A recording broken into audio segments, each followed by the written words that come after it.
This is the Distinctly Detroit podcast, the only pod that explores why one wants to be in the D. I am your host, Feodorship III, the director of the University of Michigan Detroit Center. Join me as I interview students, scholars, leaders, and innovators about living, working, and loving in Detroit.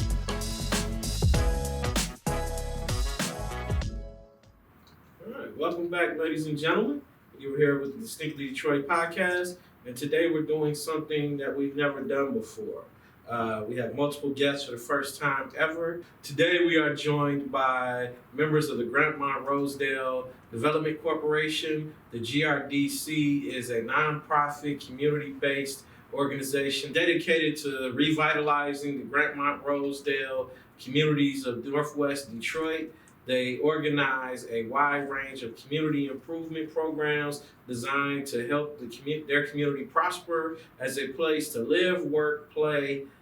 Please welcome Dale Thomson, President, and Michael Randall, Executive Director. Welcome, gentlemen. Thank you. It's good to be here. Glad to have you here on our new revised set. Yes, this is something a different first. we had to do.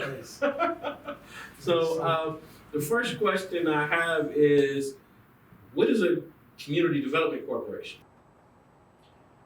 So that's a good question, and there's no one easy answer. Community development corporations span a wide range of activities, but the fundamental aspect of it are the two parts of that name, right? One is community and one is development. You have to be community-based, typically rooted, formed by the community, have the community represented on the board, in programs and volunteers on staff, things of that nature.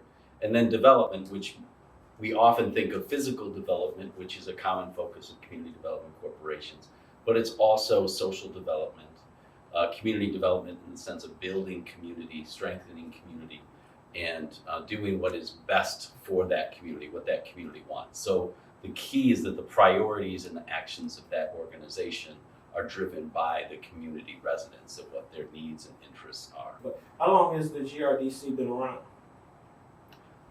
See, now you're going to put us on the spot here. Yeah. So we've been in existence since 1989. So we're actually one of the larger and one of the oldest community development organizations in the city of Detroit. Very storied history. That's about 35 plus years now, almost 35 years. So what prompted the development of this corporation? So the activities of the organization originated when some community residents basically got together and pooled funds to purchase some homes and rehabilitate them. And so they did that with their own funding, with their own sweat equity, if you will, and resold them. Then they were able to secure some grant funding, and that necessitated taking it from this basically volunteer-driven effort to something that could be institutionalized in the form of a nonprofit. So what are some of the types of things, community development program or activity that you all are involved in? Absolutely. So like Dale was saying, really came together when residents saw a need in the community to really help stabilize the housing market. So I would say the core business model of GRDC for the past 30 plus years has been the acquisition, rehab, and sale of single family homes in our community to the tune of about 130 single family homes. And so, as you can imagine, that with other, market forces and factors really helped to stabilize the housing market in our 5 neighborhoods.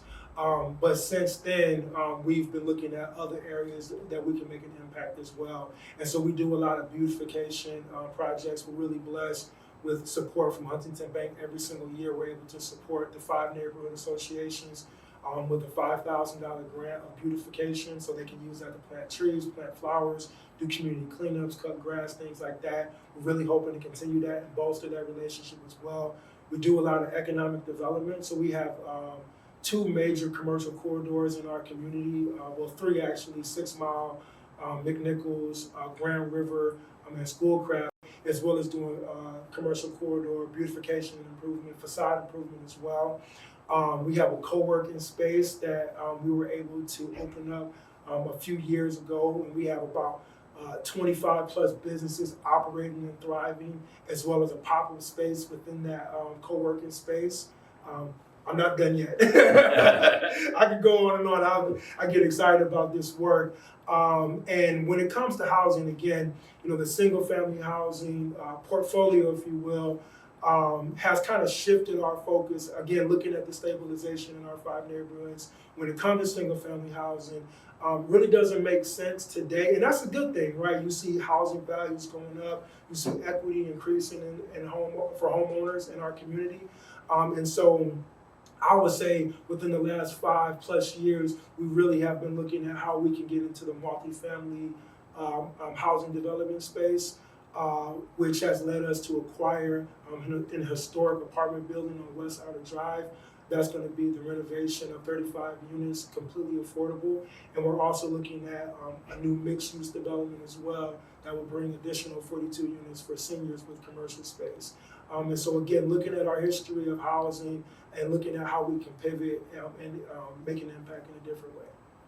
Yeah, I'd like to just supplement that by saying, the way we've focused our programs has evolved with time and with what the need is.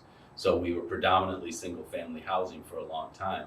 We got to the point where things had gotten so good in the neighborhood, partially because of our actions, partially because of the broader market forces, that we basically couldn't purchase properties anymore. Mm-hmm. The private market was taking over. They didn't need our investment in that. So we pushed to commercial activity. The workspace that Michael has mentioned, we also own a building where we have tenants in it, including one of the few bookstores in the city. And so we've evolved over time. As the housing crisis hit in 2008, we dove back headfirst into housing redevelopment. And we were one of the few neighborhoods in the city that was actually having standard market mortgage-based transactions for home purchases during the post-crisis period.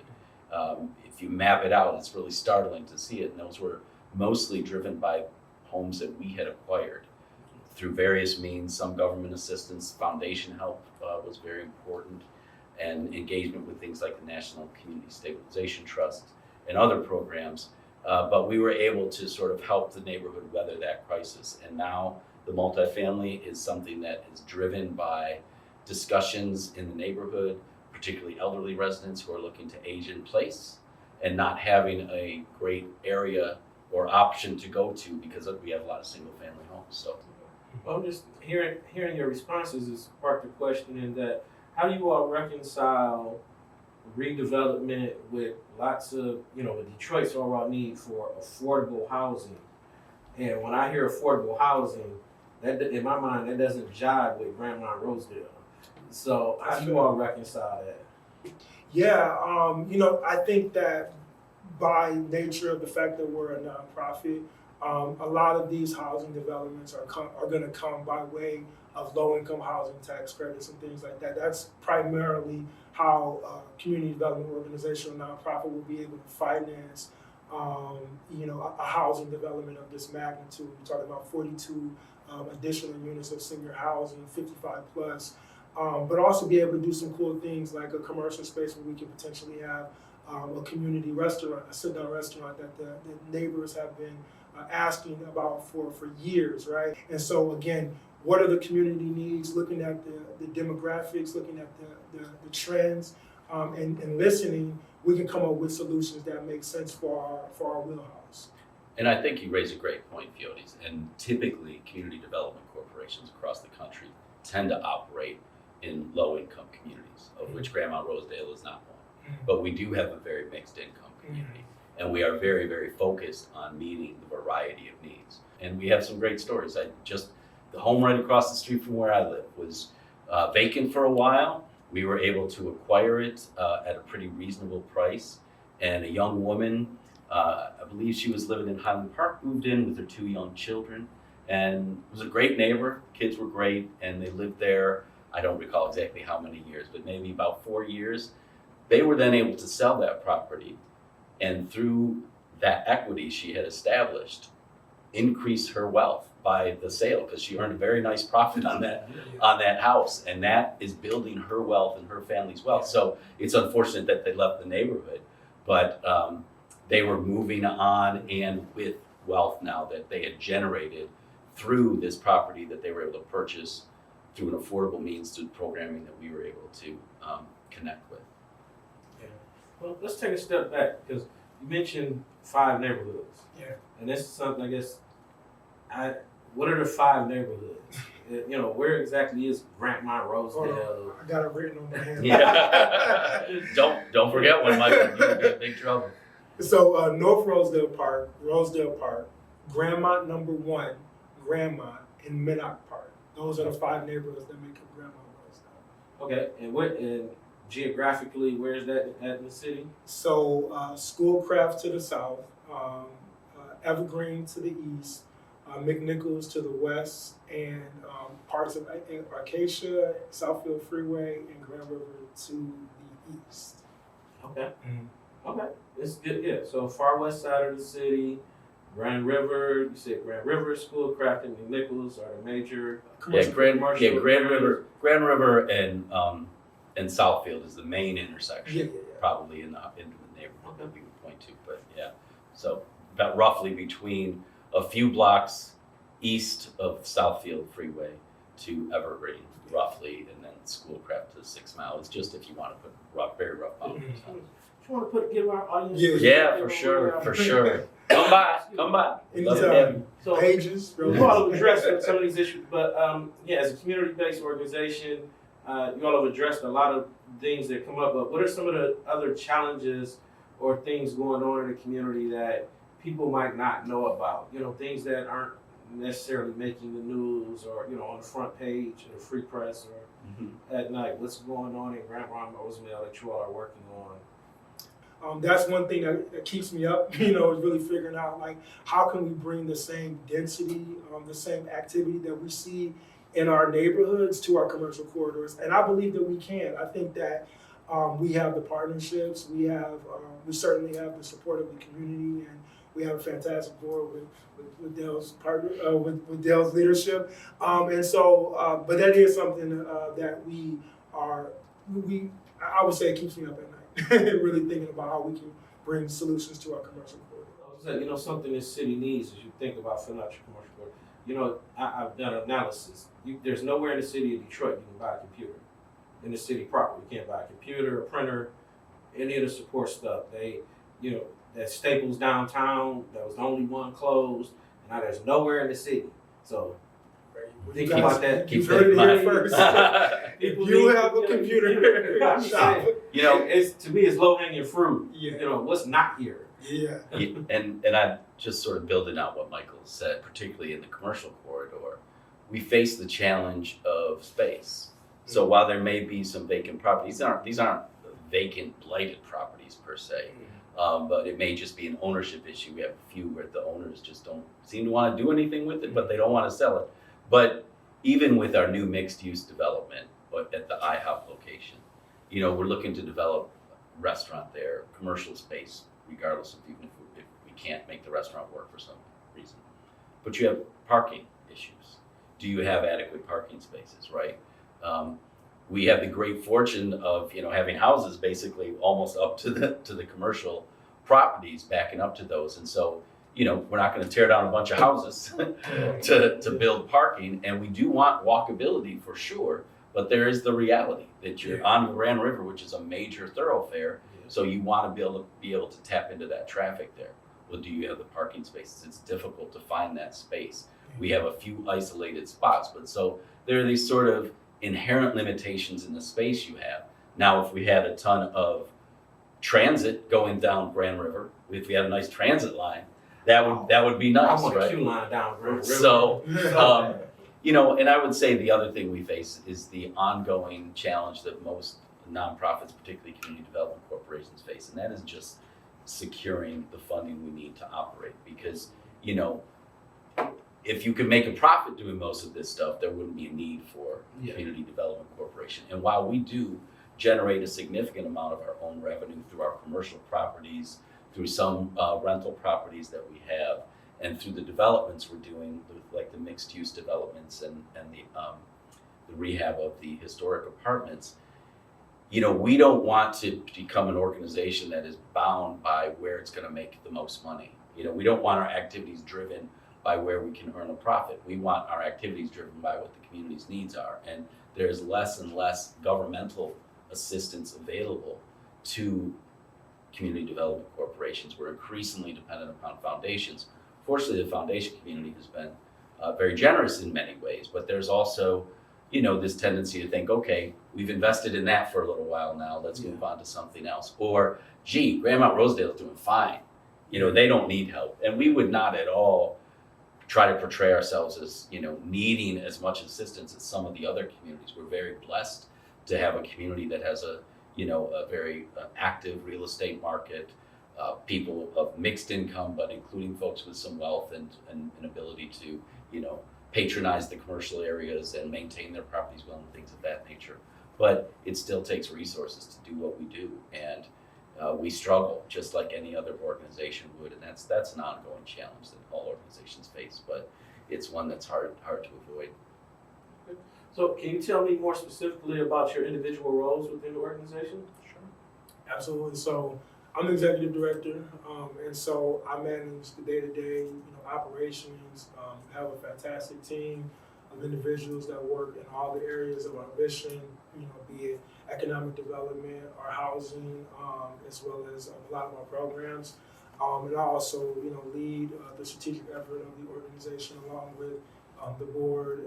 And so, the day-to-day is really just, making sure that, our mission is continuously aligned with our projects and our goals and whatnot, and also looking for other funding opportunities and strategies and whatnot.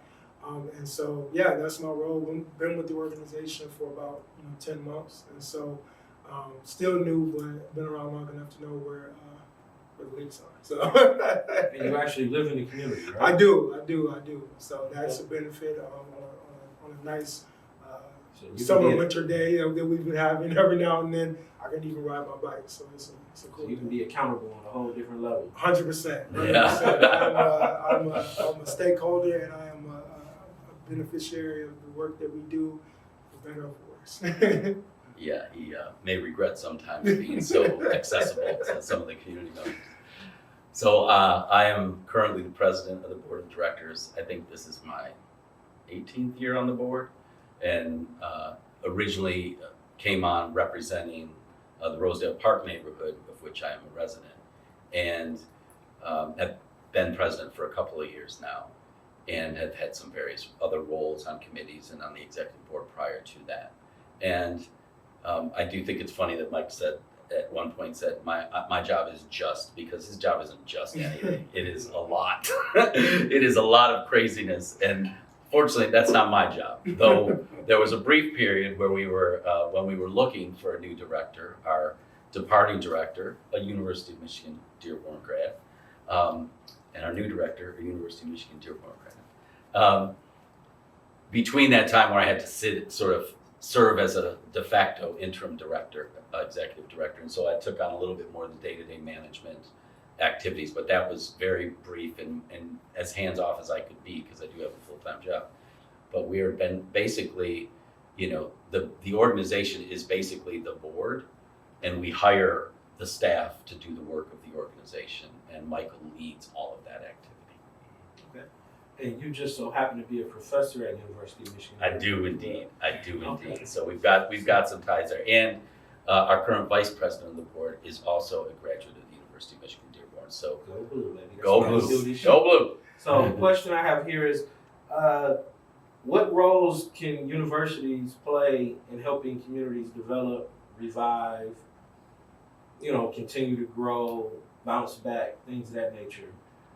How do you all work with universities, or how do you all think universities can contribute to this, to the development of a community? So I think that universities can play a huge role in, providing, again, quality interns or staff, more staff from U of M Dearborn, as well as, using the research engine, for lack of better terms, to really help inform the next generation of community developers. We, particularly from the university end, have to be very thoughtful about how we engage. One, not to come with our idea, this is what we think you need, but to learn from those organizations and say, is there a way we can help you? Not that you need our help, right? Or you need to do this, but is there a way, and what can we do to respond to those needs that you have? And I think the university world, at least on our campus, is getting better about that. It's still a big learning curve, but those of us who are involved in volunteering and in doing the research in the community, I think are a little bit maybe ahead of that curve a little bit, because we've had that sort of engagement with the nonprofits and we sort of know what to avoid. But there's lots of different ways that we can be of assistance. And I think, fundamentally, the best way we can be of assistance is by creating a very knowledgeable student, really with expertise and awareness of what's going on. Be it someone like Michael who can then come and apply that by directly working with the community organization, or someone who's just aware and is able to recognize when they should support decisions that will support the organization, can advocate with policymakers, can donate resources to the organizations that need it, can volunteer. That's really the best way, but there are other ways that we can be involved directly. And we've had decades of relationships with the universities, particularly in terms of our interns, for sure. So, what can other community? What does Grandmont Rosedale? What lessons or what takeaways can you all provide for other community leaders across the city of Detroit? What are the examples that they should be following that you all have learned? The path you trailed, or the path not to go down, and where to go. How can other communities get the perception that they're all right too? That they're doing as well as Grandmont Rosedale, especially parts of the community that don't have university professors that specialize in community development in their neighborhood. Well, I'll definitely let Dale finish this answer with this 18 years. Good, that gives me time to think. There's 18 years that you can glean from. But, I've been really impressed with our board formation. It's a very democratic process. We have representation from all 5 of our different neighborhoods. So you have 5 different perspectives, 5 different lived experiences, and 5 different challenges and 5 different desires for the community, right? And so, thinking about our democratic process and as a nation, right? It's not perfect, right? But having that type of representation kind of lead up to a vice president and a president that can inform the executive director of a staff to kind of carry out said policies, I think that is pretty good, right? And so, again, I don't really know what different formations are out there, but I've just been extremely appreciative of our formation. And I think that it really just it speaks to the value of our organization and the personal stake that all of our board members and all of our community partners take in the success of GRDC. So I think that that's really, if I had to take one thing from my, all of my 10 months of experience working with GRDC, that's, I would say, is the lifeblood of the organization, because we have that democratic process. Well, I would start by saying a couple of things. One, the first thing I'd like to say is we have learned from so many of those other organizations out there. We've got wonderful community-based organizations and development corporations working throughout the city, be it West Side, East Side, Midtown, Southwest. And we have been involved, I say we, the organization and our representatives, the executive directors, staff members, et cetera, have been involved in countless collaborations over time, be it through Community Development Advocates of Detroit or specific initiatives that are set up to bring these entities together. And so there's been lots of shared learning along the way, and we have greatly benefited from that, for certain. So I would never put ourselves in the position to sort of act like we know it all. We're learning every day, and we very, very much value what we've learned from these other organizations and the professionals that have dedicated their lives to this work. Secondly, I would say I'm very reluctant to suggest that we have lessons to tell you what you should do. And I know you're not saying that, but I want to be clear on that, because every organization, every community has a sort of different context, right? A different history, a different set of situations they're dealing with. So if I were to look towards things that I would take away, that I would encourage people to think about, because I certainly do this in my classes when I teach community revitalization. Some of the things I would say is maintain that connection with the community. Maintain that connection with the community. I can't tell you how much of our work is done by volunteers. It's a lot. It's a lot. And it's those volunteers in that community base that we can go to when we need support for what we're doing. Sometimes it's financial. Not all communities have that great fortune of having people with the wealth to be able to contribute financially, but contributing their ideas, their sentiments, their support, emotionally, spiritually. That's just a fundamental thing to this type of work, no matter what you're doing. And don't base what you do off of where you can get your money, because that's a recipe for failure for sure. That would be a third thing I'd say.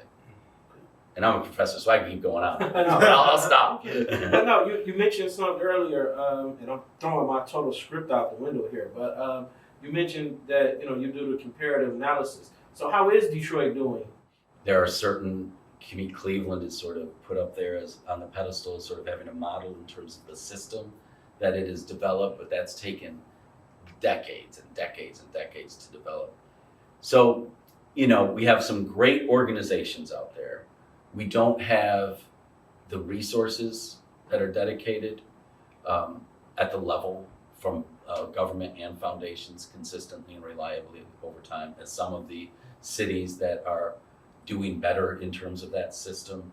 We don't have a reliable enough cadre of professionals out there that can come into an organization and take on leadership roles. We're working on it. We have some great folks out there for sure, but we don't. Our benches aren't deep, and there's lots of reasons for that, right? And we have a lot of great organizations doing a lot of great work, but not enough organizations with the sort of an aggregation of resources and programs and so forth that can have the type of impact that we need to have to truly move the city forward the way that we're hoping to move it forward. One last semi-tough question. Just how does one in the community, or how does Grandmont Rosedale, I'm assuming, is mostly owner-occupied. There's some rental properties, one thing, but how does someone in a community that's primarily renters, how do they develop a community organization? Wherever there's people, there's community, right? And just because they may fit a profile of a renter, they could be a long-term renter. They could be a renter for 10 plus years, right? Even if that person may fit on paper profile of being a renter, I guarantee that there are some needs there, there are some barriers and challenges there. And if that challenge is experienced by one of the community members, I guarantee it's shared by maybe another family as well. And if you have 3 families, you got a program. And so start there, but really focus on that, and capacity and resource allocation is really, really important. I just asked why I asked the question, just because you're a renter. That's a fantastic question. You're not in the community, and you can't do anything. But we're going to transition just a little bit, put you all on the grill. We're going to transition to what we call our lightning round. And I'd like to get an answer from both of you. This is what we ask each of our questions we ask each of our guests, and they deal primarily with more about your engagement with the city of Detroit and what's going on. And the first question is, what is your coming order? Well, I'll answer quick. I have dietary restrictions. I can't do gluten, and I don't eat meat, so it's typically, unfortunately, a salad for me. Okay. Well-cooked fries, no salt. No meat, no dairy for me as well. So. Okay. All right, I got to add, or an omelet. I'm a big omelet. I'm a big omelet guy. Okay, cool. Fago or Vernors? It's Vernors, tough. that's Vernors. what I'm going to say Vernors. It's tough. Okay. Better Made or Lay's? Oh, Better Made. Better Made, hot. Okay. Where do you like to go in the city? Bike ride to Belle Isle, that's been my thing. I like to go just about anywhere. Okay. Check it out. I like riding the bike around. I like taking The Detroit drives, Center. Taking one. There you go. It's your first time. About to give me one of the suites upstairs. Favorite Detroit athlete? Oh, that is a good question. Lou Whitaker. Okay. Big Ben. Favorite Detroit sports franchise? Ooh, that's a tough one The too. Lions. You gotta answer that way, right? You do not have to answer the Lions at all. You know, I'd say, I don't know, it's kind of a toss-up. Red Wings, Tigers, probably. For Can I take that, man? Please. Dennis Rodman, man, when he was under Coach Dale. Oh, Yeah. okay. I thought about that. The Piston version of Dennis Yeah, Rodman? the Piston version. I had to put that with Coach Daly for sure. Okay. And last question is, where can we find you? Oh man, Ashland. Ashland at the office, man. I don't get downtown. Yeah. I'm in the community, man. I'm at the community house, or I'm out riding my bike, or walking the Roses to get me a cup of coffee, going to Pages and buying a book. I'm Grandmont Rosedale. I'm in the neighborhood. Yeah. I'd say the same. You won't really find me on social media, of course. Yeah. And you'll find me in the campus at U of M Dearborn. Well, there you have it, ladies and gentlemen. The representatives of Grandmont Rosedale Development Corporation. So thank you all for listening, and we'll see you all next time. This has been the Distinctly Detroit podcast. This is a production of the University of Michigan Detroit Center. You can find us anywhere you get your pods. Please like, subscribe, and rate us. This podcast is executive produced by Marlon Franklin, edited by Ranza Stanton, and written by Shaylin Jones and Fyodor Ship III.